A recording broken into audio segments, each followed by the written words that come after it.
Hello, and welcome to the Be Purely Balanced podcast. I'm Dr. Crystal Couture, and today I'm here with Ty Romijn, and we are talking about zero balancing. Ty took his first zero balancing class in 1999 while studying acupuncture at the Institute of Taoist Education and Acupuncture. Prior to studying ZB, he studied at the Heartwood Institute. Through studying Zen Shiatsu Acupressure, Polarity therapy, and Jin Shin Ty found a passion for energy work.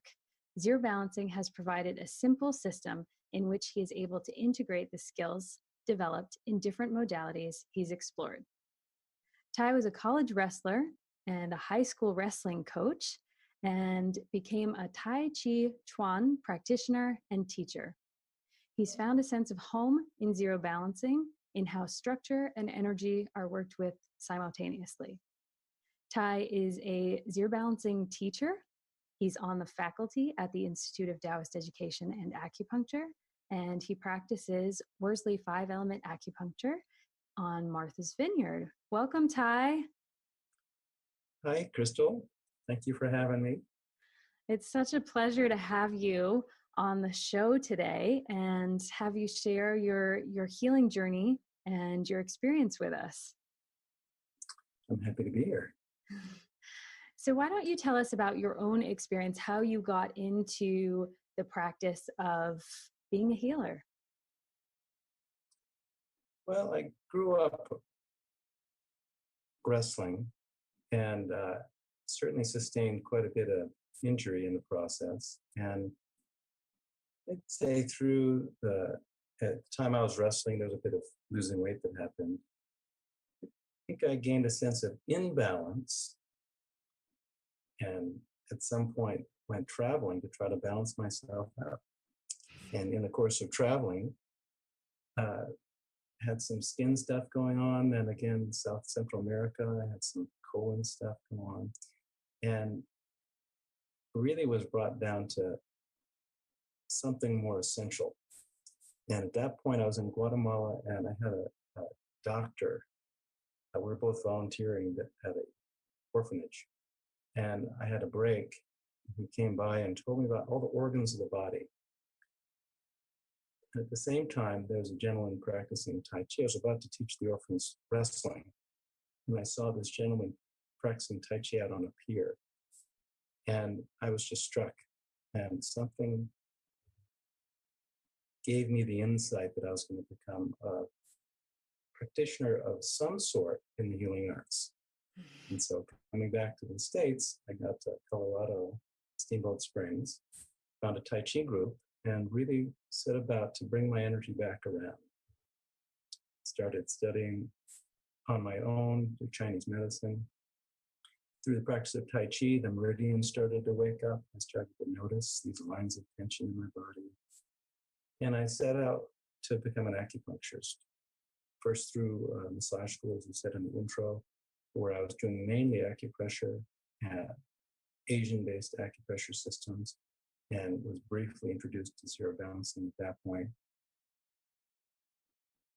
But I met a woman in Fort Townsend, Washington, who was doing 5-element acupuncture, and she really blew my mind. The way she was connecting with people, the way she seemed to be perceiving them, and how she would somehow, her interaction with them was inherently transformative.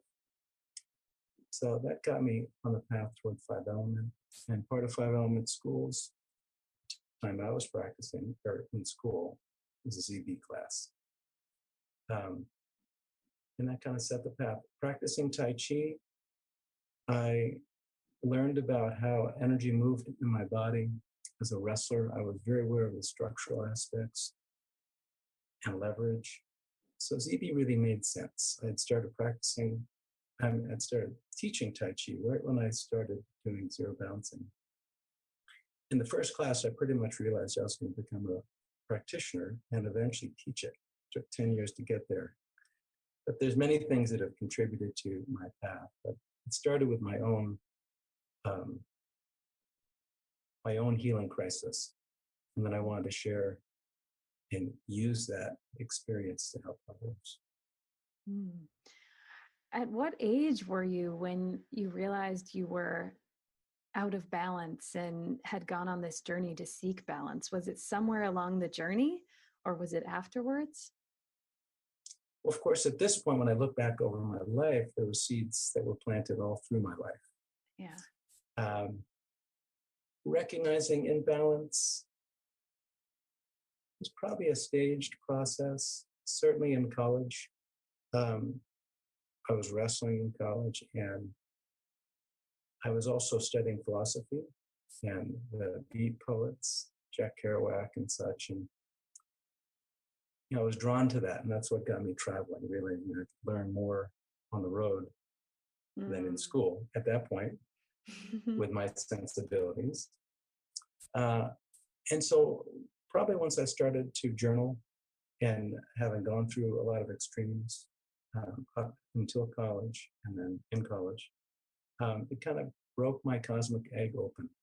And that process probably happened in college, where I realized that there was something else that I was here to do. I love how you said broke the cosmic egg open. Yeah, all the king's horses and all the king's men came running. That's wonderful. So I know a little bit about ZB because I've taken one of your classes, but I'm not sure that all of our listeners know about zero balancing. So why don't we chat a little bit about what is zero balancing? Sure. Zero balancing was developed by an osteopath who had a 20-year practice in California in kind of a migrant agricultural worker community. And he focused on chronic back pain. And these people were working hard. There's a great book called Life in the Bones by a gentleman by the name David Lauderstein about the founder, Dr. Fritz Smith. Fritz came to Esalen, which he would do often, to retreat and to learn about the cutting-edge therapies. And Dr. Worsley came there at one point to talk to a bunch of doctors. And Dr. Worsley suggested that he could help any symptoms using acupuncture. And one of the docs came up with a frozen hand, and Dr. Worsley proceeded to put a needle in his opposite foot, and his hand started working again. And that broke Dr. Smith's cosmic egg. He couldn't quite put that together. It intrigued him, and he went on to study. And while he was studying with Dr. Worsley in England, where Dr. Worsley's school was, becoming aware of the Eastern energetic models, he started to ask the question, how can I acknowledge both in my work? How can I touch the energetic systems from the East at the same time as the structural systems from the West? And for his project of excellence in Worsley Acupuncture School, he developed zero balancing. So it started being structural acupressure. Actually, it started being fritzing, because everyone loves touch. And then structural acupressure. And it is like structural acupressure. In acupressure, we're pressing on acupuncture points between bones. And in zero balancing, we're pressing on bones. But it's a very similar touch. My experiences with acupressure and shiatsu really laid the foundation work for being able to work with those sensitivities with the bones. Zero balancing tends the skeleton. So if there's tension in the skeleton, which could be coming from an external source, maybe a blow to any part of the skeleton, or an internal source, as all the organs are rooted up into the skeleton, and excess tension in the organs will end up in the skeleton if the skeleton isn't doing its job, which is to transmit energy down into the earth and back. So essentially, it's tending the skeleton, zero balancing is. I love a couple of these points, and I just want to bring them up again, and maybe it's worth spending time just for our listeners to sort of get a feel of this energy. The idea of touching energy and structure. Can we elaborate on that a little bit more? Sure. Yeah. There's many ways we can do that. The bones have the strongest insulator for energy moving down through the body. So just like this little cord can carry a certain current, if I go to the road where there's these overhead lines, the insulator is stronger and can hold a stronger current. So the veins and the arteries and even the muscles can carry a certain current, but the bones carry a stronger current.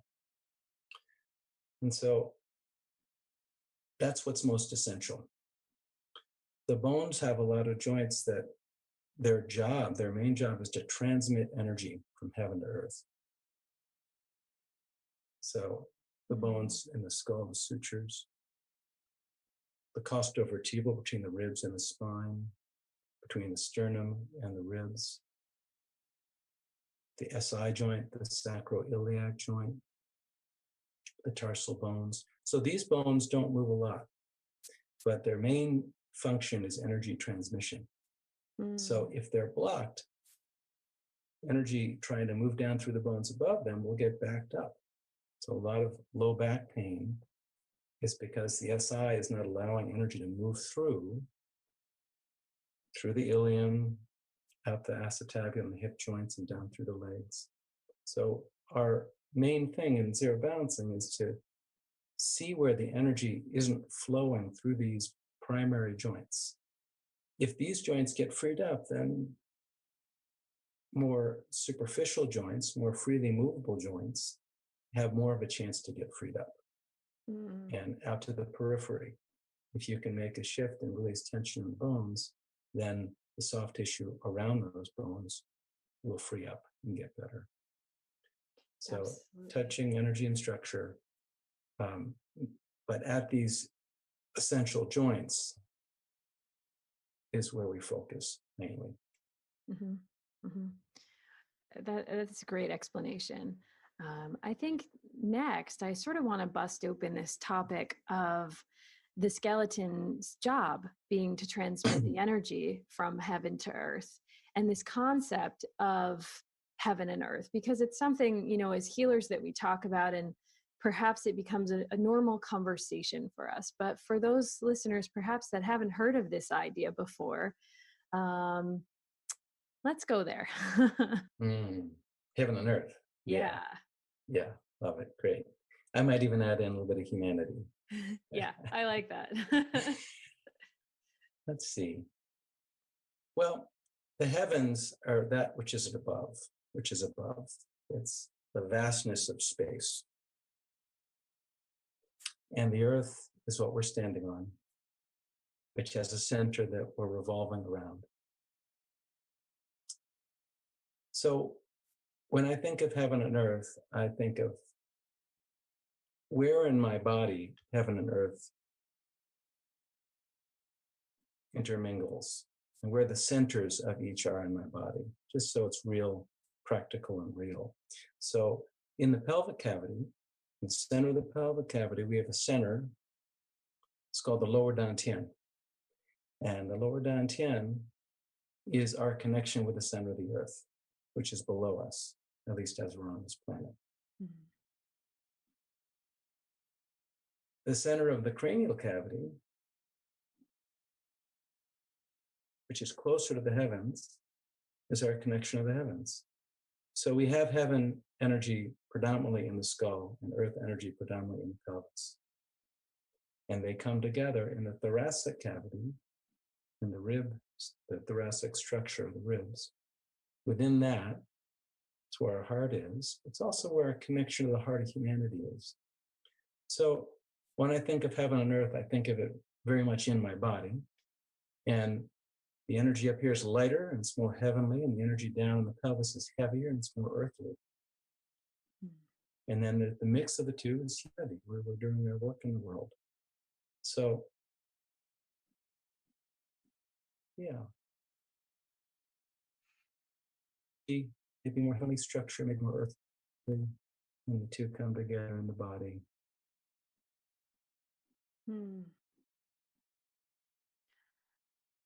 That's a really beautiful description, Ty. I think there's something to be said about the idea of having awareness to heaven within our body, earth within our body, humanity within our body on a regular basis. And of course, modalities like zero balancing, like acupuncture, Tai Chi, Qigong, etc., they can really help us to build that awareness, right? What are some other ways for us to just what are some other ways for us to sort of wake up to this idea of heaven, earth, and humanity really within our own body on a daily basis, Yeah, great, great. So I would say personally, it's biolocating heaven, earth, and the body, meaning find yourself in the center of your pelvic bowl with your mind's eye. You can bring your hands over your sacrum and your lower abdomen and connect with that sense of stability. The earth in us is all of our practices, all of our cultivation, all of our life experiences. That's what our connection to the earth is. And so we're cultivating ourselves, and that cultivation is represented in the lower dantian in the center of the pelvic cavity. It's our earthly experience. So just finding the center of the pelvic bowl and just being there, just noticing it. Sometimes the body will bring us there with certain, sensations or quote unquote symptoms, and that's always lovely too. But if we can go there consciously, we can get ahead of the game. It's like preventative medicine. And then if we think of the center of the chest and the heart, in our interactions and our work in the world, where we're reaching out and doing what we're here to do, our path, that's how we connect with humanity.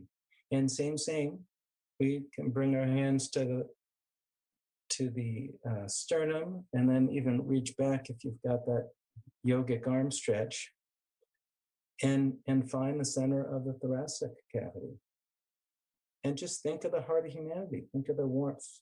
Think of the connection. Think of the compassion that we feel for each other all around the world. If I'm feeling ungrounded, if I bring my awareness to my lower dantian, the center of my pelvic bowl, I'm grounded suddenly. And the trick is just following gravity there, because that's what gravity is doing. It's pulling us down into our lower dantian. And then if I'm feeling overly dramatic and overly affected by my interactions and maybe politics or dynamics at work or in my relationship or my friendships, if I bring my hands to my sternum and connect with the heart of humanity within my own body, I get perspective. And suddenly those little things that seem to be bothering me are less important, or at least they're put in perspective to where I'm more resourced to deal with them. But often it's when we're engaged out in the world through our wingspan and out in our interactions that we can feel unseated. And so if we bring ourselves back to the seat, in Chinese Taoist practices, the central tendon on top of the diaphragm where the heart sits is the throne of the emperor, or could be empress. And when we're unseated, the empress or emperor, the sovereign, isn't seated on their throne. And so if we bring our awareness back to the seat of the throne, then we have perspective. And we can feel that warmth again through the interactions, through our connections. So, and then of course, relating to the heavens, if I bring my awareness to the center of my cranial cavity, I feel that freedom and that sense of unity that's available in the heavens. And that's another kind of support. Yeah. So if I'm overly grounded or overly in my dramas. I could just go to my cranial cavity and connect with unity again and realize that I'm not separate. So those are some practices that I use. I may be lying in bed, just bring my hands over my lower dantian in the morning, over my sternum, and then over my head, holding my head like a ripe cantaloupe. And that allows me to kind of recenter, reconnect, remember why I'm here, and get back to the point of contact in life. Yeah. That's amazing. I realize we took a little detour from what is ZB to get into this topic of heaven, earth, and humanity. But I think it was so important to go there today. So sort of getting back onto this zero balancing path, right? So it's all about structure and energy and using the bones, right? To create or facilitate healing within. So why don't we talk about how that process works when you have someone coming in for a ZB session? What is that like? How do you work with them? How do you access the bones in such a way? Lovely. Well, the founder is an osteopath. So essentially, he put together a protocol that, using osteopathic techniques that are available to not just osteopaths or chiropractors, but any range of practitioners. Very simple protocol. And we engage the skeleton. We first listen to the skeleton and get a sense of how the person is tacking into the winds of life by connecting with their thoracic cavity and their shoulder girdle. And then we connect with the pelvic girdle as they're seated, getting a sense of how they're holding their community or being held by their community. Then we have them lie down and do what we call a half-moon vector, and that's engaging the whole skeleton. We make a nice nestle into the calcaneus and Achilles, and we engage the whole skeleton with a curved pull. And if there's density in the body that doesn't serve the person, it'll be pointed out to both the practitioner and the client. And that becomes the curriculum, the work of the session. So this idea of density, the liver has density, the brain has density, all the organs have density, the bones have density, but those are densities that have a purpose for the person and what they're doing here. Sometimes there's densities that show up that can present some detours to our path. Say I'm angry and I go out for a bike ride and I get hit on my bike. Well, that anger gets seeded into my energetic field and sometimes into my bones. And it creates a density that it's hard for me to access because of the way it went in. And so when I do that half-moon vector at the beginning, that density will present itself again to both me and the client. And then it's like asking a question, do you belong here? To the densities that don't belong. And often just that question allows that organized field to dissipate and for the person to reclaim their body. So, and then we place, as I said, the structural acupressure.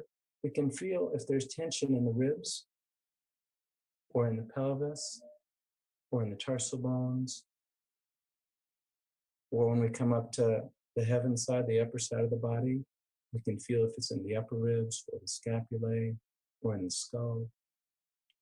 And on one level, we're asking that question in more of a global sense with these bigger movements. On another level, we're very specific, because there may be a very specific tension in the rib that we place a fulcrum up into, which is the working tool of zero balancing. We're just getting clear of what we call interface, where it's clear where I end and they begin. We're getting clear, I'm right here, lifting up on a rib. And then their energy and structure feels the support to reorganize. So if that density doesn't belong in that rib, they know how to change it. So that fulcrum allows their energy and structure to reorganize to their highest good. We have tremendous trust in the body in zero balancing and the body's capacity to balance, to heal, to organize to their highest good. So it's very empowering practice for both the practitioner and the client, because we're basically saying, you know how to heal. This idea, you know how to heal, is so powerful in working with clients. And, you know, it comes up in more than one modality, certainly. With ZB, it's an interesting light. And I want to ask you to elaborate, if you will, on this idea of interface. Because I think it's not only, you know, beneficial for practitioner to client, but the idea of interface seems to me that it's extremely beneficial for interactions throughout our daily life. Mm-hmm. Yes, absolutely. And that's the modus operandi for zero balancing. Yeah. So interface is essentially awareness. Awareness of what is, awareness of what's happening, awareness of the interactions, whether we're touching the body or face-to-face with someone, just being aware of what's happening. So we talk about the vocabulary of touch and zero balancing, and it's a good way to explain what interface is from our perspective. So we have our own energetic fields emanating out from our skeletons. If I walk into a room with other people in it, my energetic field, which can go out a couple feet, or you could even make a case that it could go out maybe 30 feet. But that energetic field will be overlapping with other people's fields. In our fields are all of our experiences. This is where projection can happen. Because we can pick up on other people's experiences if we're overlapping in the field, and they can pick up on ours.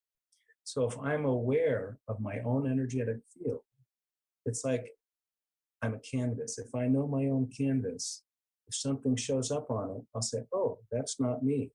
Or that's where that came from, because I notice when it shows up. When I'm in an overlapped field with someone, if an emotion comes up, if I'm at interface, if I'm aware of my own field, I know if it's mine or theirs. If I'm not at interface, then I may confuse it for mine if it's theirs. Or I may be projecting my emotional experience on them. Now, when it comes to touching the body, excuse me, when it comes to touching the body, if I touch the body and I'm clear where I end and they begin, I'm at interface. From that place, I can read their body, but I know my own field in relation to theirs. If I touch their body and I'm not aware of where I end and they begin, then I can be confused about what comes up. So that's something we call blending. So unconscious blending is being unaware where that boundary is between myself and other. Streaming is the fact that there's a pressure dynamic in any social interaction. If I walk into a space and of other people and my energy is low and their energy is high, their energy will start to come down, my energy will come up, and we'll balance. We'll find an equilibrium in the group. It just happens. If I go in with a lot of energy and there's a lot of low energy, their energy will lift and mine will come down, and there'll be more of an equilibrium that happens. So that's natural. Now, if I walk in and I am aware, wow, I've got a lot of energy right now, and those people feel like they're more tired, I can maintain my own field, or I can allow my energy to lift their energy, but I'm doing it consciously. Same in a therapeutic situation. If I'm conscious of how much energy I have, then I can be clear about how that's affecting the situation. If I'm conscious about how much energy my client has, I can be clear about how that affects the therapeutic situation. And in touch, if I'm unconsciously streaming, and I say I really care about them, I really want to help them, my energy is going into their energy. Or if I'm really drained and they've got a lot of energy, their energy is going to come into my energy if it's unconscious. If I'm conscious, I can say, actually, I'm going to be clear where I end and they begin. I know they are resourced within themselves to fill up their own energy. And I know the same thing for myself. So all I need to do is be at interface, be clear where I end and they begin. And that allows them to find their own balance appropriate to their energy. And likewise for myself.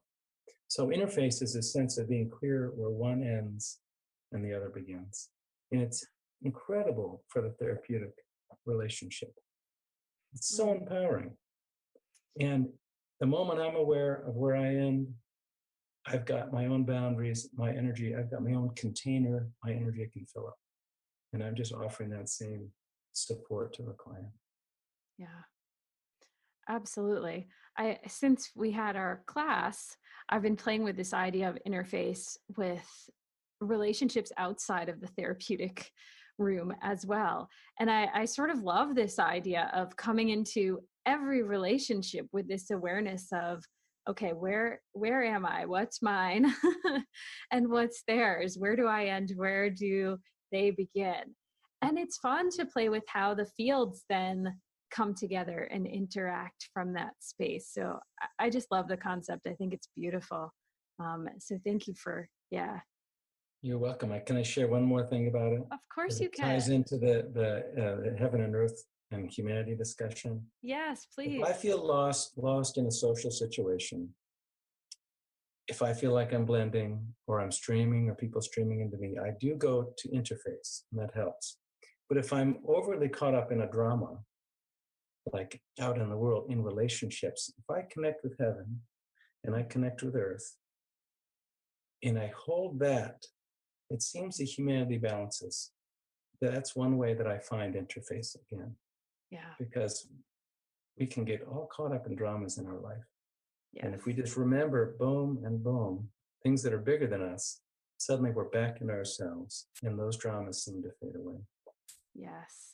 I love that idea. That's wonderful. I think I innately was doing that, but I love the way that you articulated it so beautifully.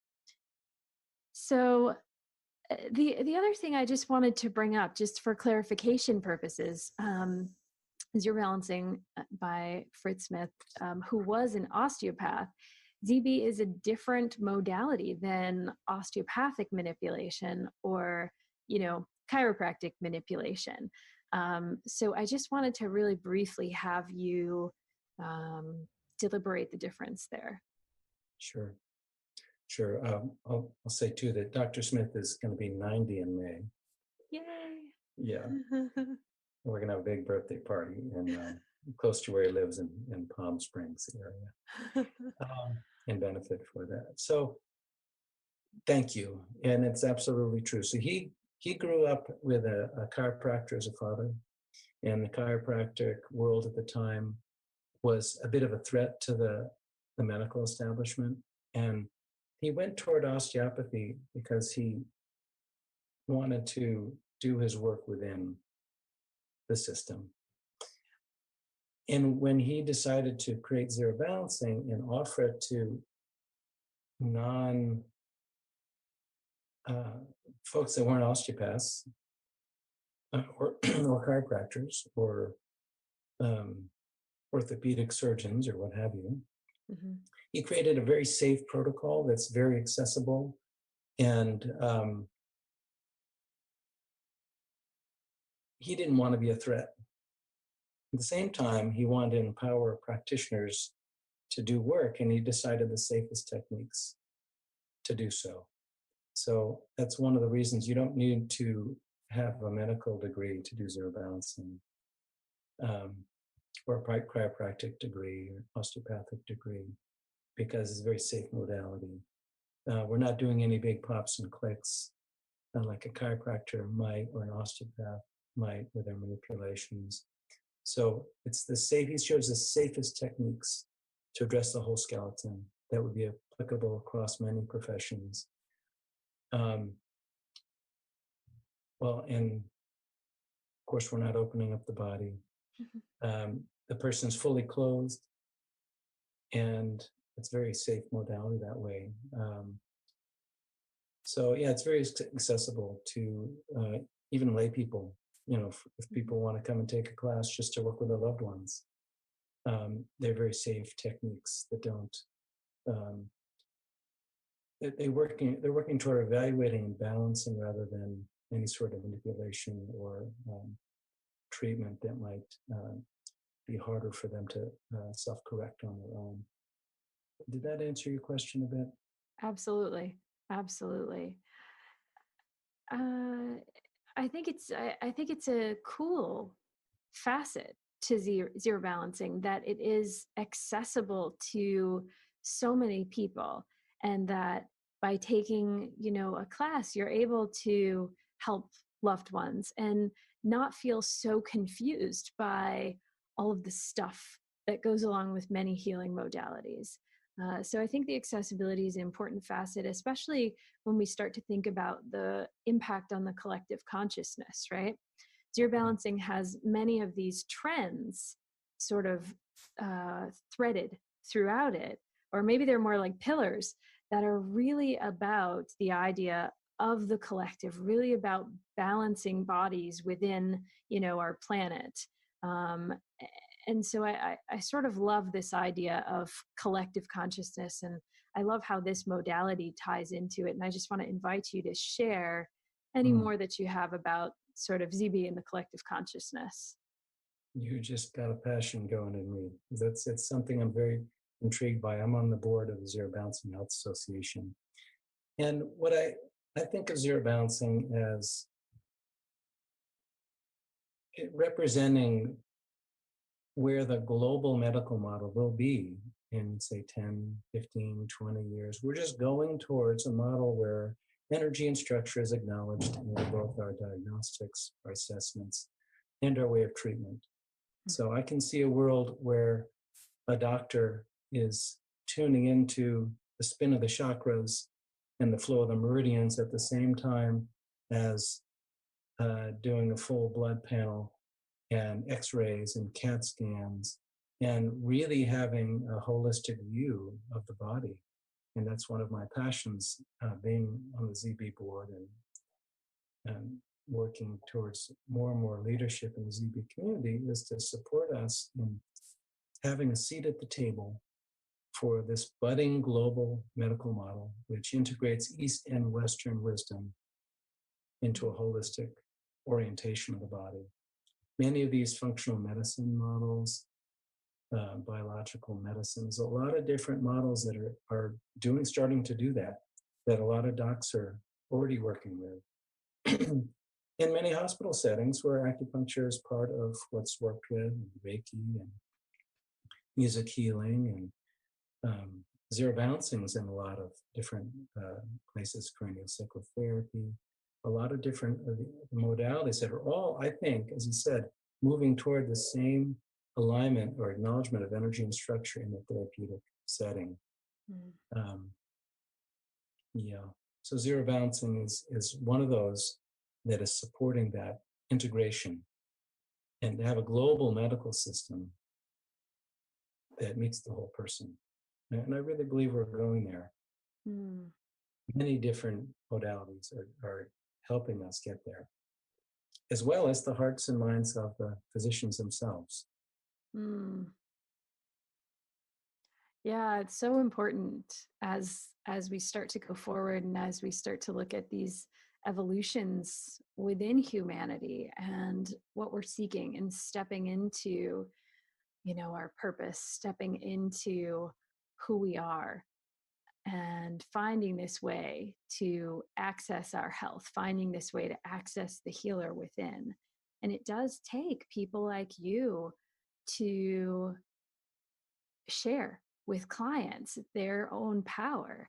And if we can get this, this medical model to shift into this global idea of energy and structure, this idea of, East and West coming together, I think our medicine can be accessed in such a beautiful way, a profound way. And I think we'll see major changes in, the physical and emotional health of the humans. And we need Absolutely. it right now. Absolutely. Absolutely. And I want to acknowledge you for the opportunity for me and many others, and to acknowledge your own work.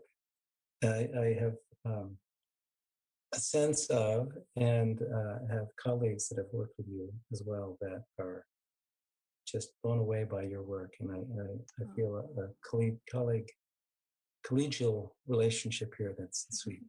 So I just want to acknowledge that and all the work you're doing. And it's great to have more and more of us supporting us.